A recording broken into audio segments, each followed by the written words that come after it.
Messi ছাড়া Argentina কিছুই না। জর্ডান ম্যাচে মিলল জবাব। যারা বলতেন মেসি ছাড়া আর্জেন্টিনা জিততে পারবে না, তাদের জন্য জর্ডানের বিপক্ষে ম্যাচটি ছিল একটি শক্তিশালী বার্তা। ম্যাচের শুরু থেকে আক্রমণাত্মক ফুটবল খেলেছে আর্জেন্টিনা। অধিনায়ক লিওনার মেসির শুরুর একাদশে না থাকলেও মাঠে তার অনুপস্থিতি খুব একটা অনুভূত হতে দেয়নি স্কলোনির শিষ্যরা। দ্রুতগতির আক্রমণ, দারুণ পাসিং আর একের পর এক সুযোগ তৈরি করে জর্ডানের রক্ষণভাগকে ব্যস্ত রেখেছিল আলবিসেলেস্তারা।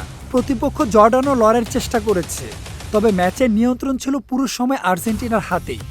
দলগত পারফরমেন্সে আবারও প্রমাণ মিলেছে এই আর্জেন্টিনা শুধু একজন ফুটবলারের উপর নির্ভরশীল নয়, এটি একটি পরিপূর্ণ ও ভারসাম্যপূর্ণ দল। তবে ম্যাচের সবচেয়ে প্রতীক্ষিত মুহূর্ত আসে দ্বিতীয়ার্ধে। বেঞ্চ থেকে মাঠে নামলেন লিওনেল মেসি, আর তার নামার পরই বদলে যায় স্টেডিয়ামের আবহ।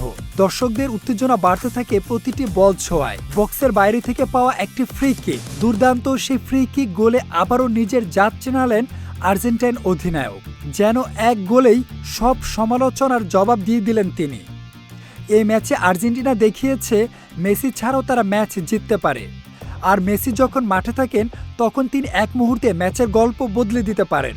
আর্জেন্টিনার জন্য এটি শুধু একটি জয় নয়, বরং দলগত শক্তি ও মেসির অনন্যতার আরেকটি উজ্জ্বল প্রমাণ। মাহদী হাসান, নিউজ ফ্ল্যাশ 71।